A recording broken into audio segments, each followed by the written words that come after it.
Alors bonjour et bienvenue dans ce nouveau chapitre. Aujourd'hui on va avoir un chapitre consacré au DAX et surtout au DAX avec du trading en intraday ou scalping. Et je vais vous donner quelques trucs et astuces, notamment sur ce marché pour pouvoir conforter des prises de position ou pouvoir prendre des positions dans des conditions de marché un peu particulières.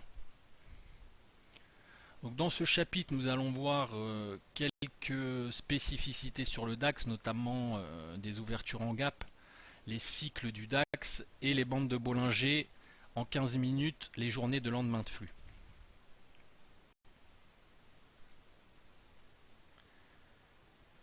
Donc attention à bien vous concentrer dans ce chapitre, ça va vous permettre de pouvoir optimiser un petit peu vos prises de position et surtout ne pas aller contre un flux, donc c'est important que vous suiviez ce chapitre. Donc le DAX 30 est un marché volatile en intraday, car c'est un marché dit à carnet léger. Dans ce chapitre, nous allons voir quelques règles à respecter et surtout quelques spécificités qui pourront vous permettre d'asseoir vos méthodes de trading ou de vous conforter dans des prises de position. Alors, le DAX 30 et ses astuces.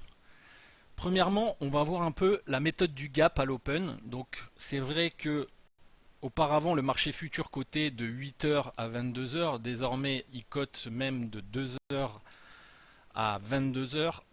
Donc, aujourd'hui, quand on va parler de gap, on va parler de gap sur le marché du cash.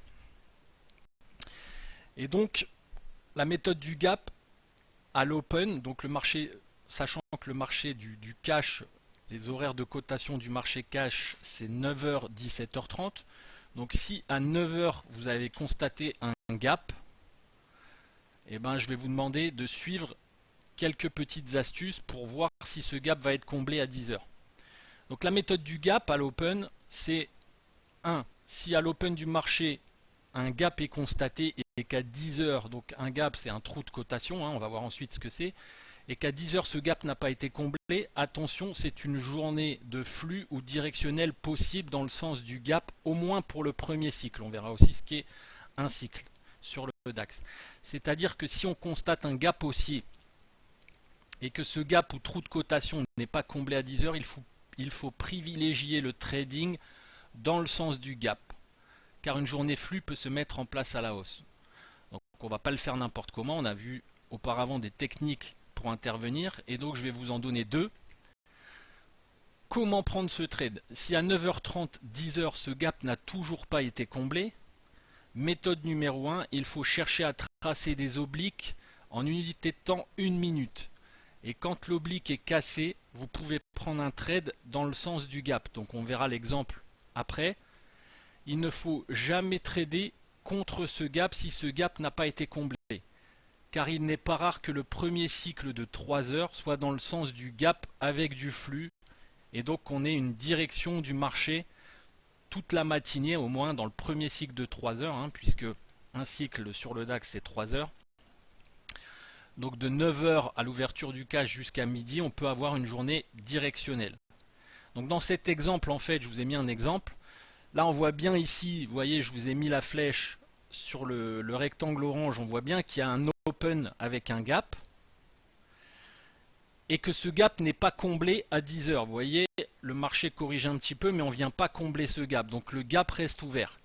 Qu'est-ce qui s'ensuit? S'ensuit un directionnel toute la matinée à la hausse. C'est-à-dire qu'on passe grosso modo de 12 310 à 12 390 au plus haut. Et ça, c'est un graphique 1 minute, donc c'est dans la journée que ça se fait, puisque chaque bougie est égale à 1 minute. Donc c'est intéressant à exploiter en termes de trading intraday et en scalp. Et comment on va rentrer? Comme je vous l'ai dit auparavant, on va essayer de tracer des obliques en 1 minute. Donc on constate que le gap n'est pas comblé et on va tracer des obliques. Donc là, il y a une première oblique rouge que je vous ai tracée. Donc on peut prendre position à la cassure de l'oblique. D'accord? Une deuxième oblique, un peu moins évidente parce qu'elle est très courte, celle-ci. Et une troisième oblique. Et on voit qu'à chaque fois, le DAX libère du potentiel haussier. Vous voyez? Donc on avait possibilité de faire 3 trades ou bien un trade et de le conserver tant qu'on ne clôture pas, par exemple, sous la MM50 en clôture. Ok? Donc dans cet exemple, on constate que le gap n'est pas comblé à 10 heures, il s'ensuit une hausse de 80-100 points, donc c'est quand même assez intéressant à exploiter en intraday, durant le premier cycle, après chaque cassure d'oblique 1 minute, et relayé parfaitement en directionnel. Donc ça, c'est la première méthode, c'est de tracer des obliques en unité de temps 1 minute. Maintenant, on va voir la méthode numéro 2, qui est un peu plus conservatrice. Donc dans les chapitres antérieurs, on a vu qu'on pouvait utiliser dans un marché en tendance des clusters. Donc là, on va chercher des clusters dans des unités courtes. Les unités courtes, c'est quoi? C'est du 1 minute, du 2 minutes ou du 5 minutes. Donc on va voir un exemple ci-après. Et je vous l'ai remis en rouge parce que c'est important. Si le gap n'est pas comblé à 10 heures, merci de ne pas trader contre le sens du gap. Donc si c'est un gap haussier qui s'est fait et que ce gap n'a pas été comblé à 10 heures, je ne veux pas vous voir vous prendre des ventes. Ok? Donc dans l'exemple 2, je vous ai mis l'exemple des clusters. Donc c'est le même exemple, hein, c'est le même marché, la même time frame. Donc là on est sur un graphique 2 minutes. Et là qu'est-ce qu'on remarque? On remarque aussi, donc c'est le même exemple, hein, je vous l'ai repris et je vous ai mis la méthode numéro 2 sur cet exemple. Donc on constate qu'il y a un gap à l'open, mais que ce gap n'est pas comblé à 10 heures. Donc on va chercher des clusters. Je vous rappelle ce qu'est un cluster, vous l'avez vu dans les chapitres antérieurs. C'est un croisement MACD, un break de bougie avec une MM50 montante dans ce cas-ci, puisqu'on cherche à payer le marché. Donc la MM50 est bien montante. On a bien un break de bougie et un croisement vert MACD. Donc là, je ne vous ai pas mis le MACD. C'est une erreur de ma part, mais j'aurais dû vous mettre le MACD en dessous pour que tout soit clair dans votre tête. Et on va chercher donc à payer sur un cluster. Donc ici, on avait un premier cluster, hein, MM50, bande de Bollinger. On a un croisement MACD vert ici. On break la bougie. Et hop, première position possible. Deuxième cluster, ici. Donc toujours bande de Bollinger MM50. On break ici la bougie. Donc entrée ici, d'accord? Croisement vert MACD. Et deuxième trade possible. Ok? Dans le sens du gap. Donc généralement, il n'est pas rare pendant le premier cycle. Pour moi, un cycle sur le DAX, c'est un cycle de 3 heures. On verra les cycles ensuite là. Il n'est pas rare que le premier cycle jusqu'à midi, 1 heure, soit directionnel. Donc chapitre 2, les cycles du DAX. Donc dans un marché, on peut constater 3 cycles différents. Vous avez le cycle haussier, un marché qui monte. Un cycle neutre, un marché en range ou qui latéralise, qui consolide. Ou troisième possibilité, un cycle baissier, un marché qui baisse. Nous avons pu constater que très souvent, le DAX 30 respecte des cycles de 3 heures. Attention, cela ne veut pas forcément dire qu'on change de cycle au bout de 3 heures. On peut tout à fait enchaîner 2 cycles haussiers et monter pendant 6 heures. Hein. Mais on verra très souvent, dans la majeure partie du temps, que le marché peut très bien enchaîner des cycles haussiers de 3 heures successivement.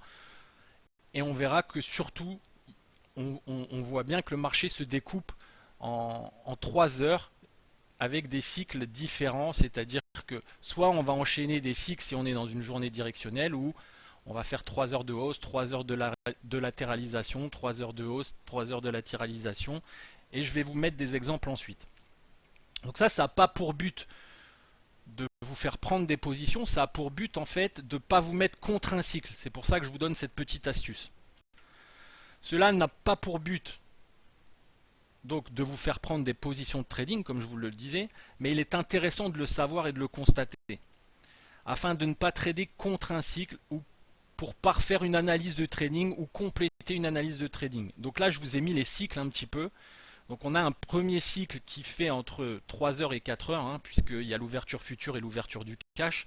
Donc souvent le premier cycle fait 8 heures midi ou 9 heures midi.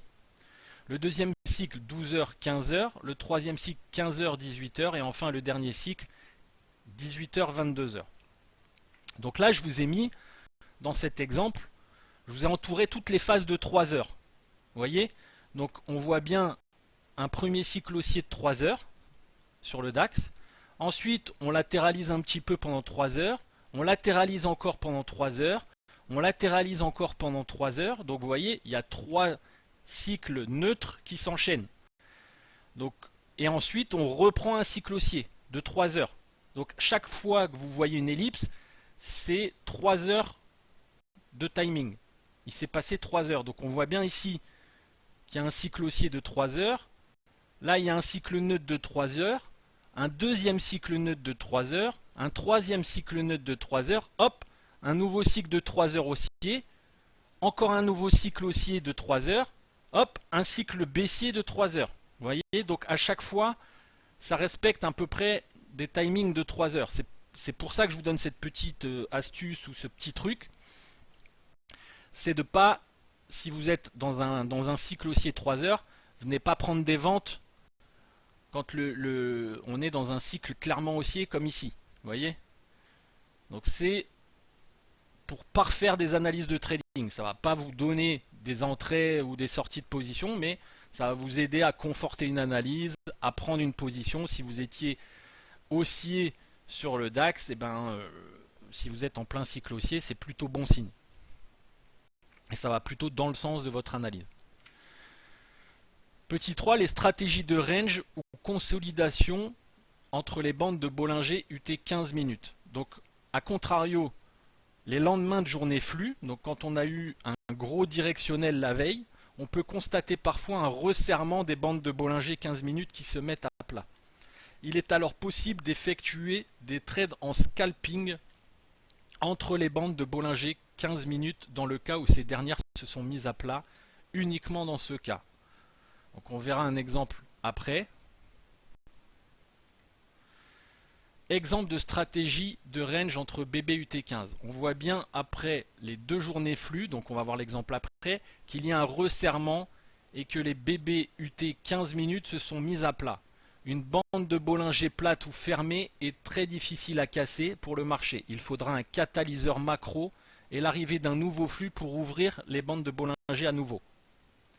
Il est donc tout à fait possible d'acheter, de vendre chaque touchette sur la Bollinger tant que ces dernières restent plates et de scalper la consolidation du marché. Alors, il est important, si vous faites cette technique de trading, de prendre tous les trades. Parce que le dernier trade, vous prendrez un stop. Quand on va sortir et casser la bande de Bollinger, donc là je vous ai mis un exemple. Vous voyez, on avait une journée flux de hausse, je vous ai entouré le flux. Et ensuite, on a un resserrement, on voit que les bandes de Bollinger se resserrent et se mettent à plat. Et donc là, il y avait des trades à faire entre les bandes de Bollinger. Donc on aurait pu payer le bas ici, payer encore ici. Là, on est donc c'est de l'approximation. Hein. Donc on est proche d'un support et la BB reste plate. On aurait pu payer aussi ici sur un signal de MACD 0 retard court terme.